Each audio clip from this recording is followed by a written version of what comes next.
السلام عليكم ورحمة الله. اليوم راح تكون حلقتنا لتوب 5 أكبر 5 ثورات في التاريخ. في حال تريد التعرف على أقدم حضارات العالم بشكل وافي وشامل ومبسط، تابع حلقة توب 5 القادمة اللي تنزل يوم الجمعة القادم بإذن الله. كان مفترض أن الحلقة تكون عن أقدم الحضارات، لكن حسيت أني تكلمت عنها في الحلقة اللي راحت بشكل كافي. قررت أجلها الحلقة ثانية، وأتمنى أن الحلقة تعجبكم. ولا تنسى تقيم المقطع بلايك وتكتب رأيك بالكومنت. تابع ممتع.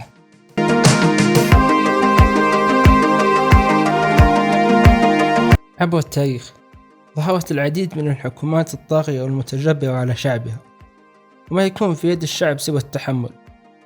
ولكن عندما تنفذ طاقة صبرهم ويموت أبنائهم من المرض والجوع، يخرجون في الشوارع والأسواق والأماكن العامة يطالبون بحقوقهم والمساواة والغاء الطبقية والعنصرية.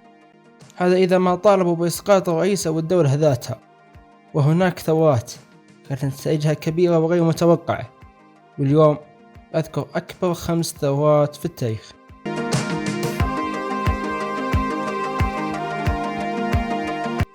المركز الخامس، الثورة الفرعونية، وهي أول ثورة تقوم في التاريخ، وقد قامت من المستضعفين المصريين ضد حاكمهم الفرعون بابي، وكان هدفها المساواة وتوفير المعيشة المناسبة، وكانت تسير في بداياتها بشكل منظم وقانوني، وأوشكت على النجاح، ولكنها أخذت طريقها نحو الشغب والفوضى. فقد قام الثائرين بقتل الناس بالسوق والسرقة، مما جعل الفرعون يستخدم القوة لإيقافهم، ونجح بذلك لتفشل الثورة بتحقيق هدفها.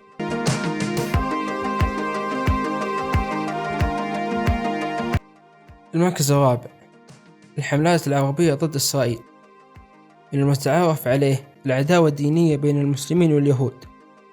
وحينما قام الصهاينة اليهوديين دولتهم بالأراضي العربية الإسلامية، تضاعفت العداوة، وقد أقام العرب ثورات ضدهم حالت إلى الحروب في النهاية، منها حرب 1948 وكانت أول الثورات، وحرب العدوان الثلاثي، وحرب النكسة، وحرب السموع، وحرب الكرامة، إضافة إلى ثورات الشعب الفلسطيني.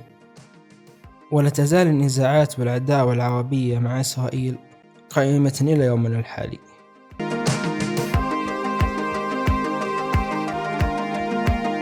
المركز الثالث، الثورة الروسية، هي ثورة من الروسيين ضد حكومتهم الدكتاتورية ذات الحكم القيصري الروسي، وكان هدفها المساواة بين المجتمع وتحسين الأوضاع المعيشية.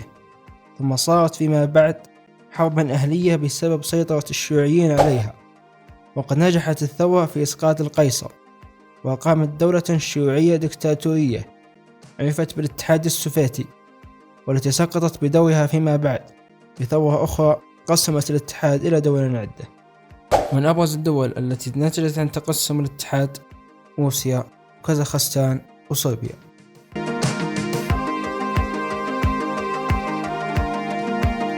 المركز الثاني، الثورات الفرنسية.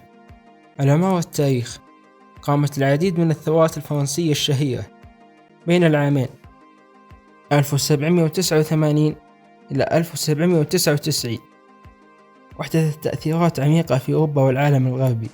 وسبب الثورة هو أن المملكة الفرنسية قسمت الشعب لطبقات، وأول طبقة هم النبلاء، وليس كون الشخص نبيلا يعتمد على الخلق والشرف، بل على المال، فقد يكون أرضى الخلق نبيلا لامتلاكه المال وحسب. الطبقة الثانية هم العساكر، مهمتهم حماية النبلاء وقتل الفقراء في الثورات.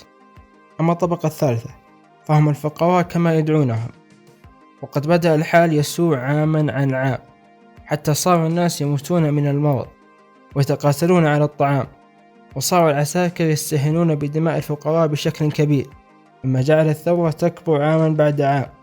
وقد قامت حرب أهلية بين العساكر والطبقة الثالثة لإسقاط المملكة الفرنسية وإنشاء دولة جديدة تتم بتصويت الشعب لرئيسه.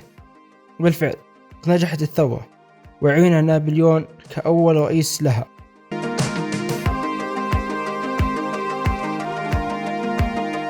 المركز الأول: الثورات ضد الاحتلال خلال الحرب العالمية الثانية. عندما قامت الحرب العالمية الثانية وبدأ هتلر باحتلال المناطق المجاورة، قامت دول التحالف بالشيء ذاته بحجة الحاجة للموارد لحماية العالم من هتلر. وأبرز الدول التي احتلت دولا أخرى هي بريطانيا وفرنسا وإيطاليا والدولة العثمانية والاتحاد السوفيتي. ولكن كان هناك زعماء من الدول رفضوا الاحتلال وسرقة مواردهم التي ينتجونها ويأخذها جيش الاحتلال بلا مقابل، فقامت الحروب وانتشرت المظاهرات وكثرت المطالبات وظهرت الطوائف المقاتلة. ومن المناطق التي قاومت الاحتلال الهند وليبيا والجزائر والأهواز ومسلمي البلقان وشمال آسيا ودول شبه الجزيرة العربية كالسعودية بنجد والعارض بالصروات والأشراف بالحجاز. ونجحت دول شبه الجزيرة في منع الاحتلال عنها. بعد انقضاء الحرب العالمية ما كان من دول الاحتلال سوى الانسحاب من الأراضي المحتلة، ولكن أبقت على بعض الدول المجاورة وذو النفع الوافر، ما أدى إلى مطالبات من الجامعة العربية والأمم المتحدة بانسحاب دول الاحتلال، وأصدر قرار فيما بعد من الأمم المتحدة يمنع الاحتلال. هذه بعض الثورات وغيرها الكثير، لكن السؤال الذي لا يزال مطروح: هل الثورة طريق إلى حرية جميلة أم إلى فوضى مريعة؟ وهل ستنتهي الثورات يوما ما؟ وإلى هنا وصلنا لنهاية المقطع. أتمنى أن ننال على إعجابكم وأني وفقت في الطرح. أتمنى تقييم المقطع بلايك إذا عجبك، وتكتب لي رأيك عن المونتاج بالكومنت، والقادم أفضل بإذن الله. شكرا للمشاهدة.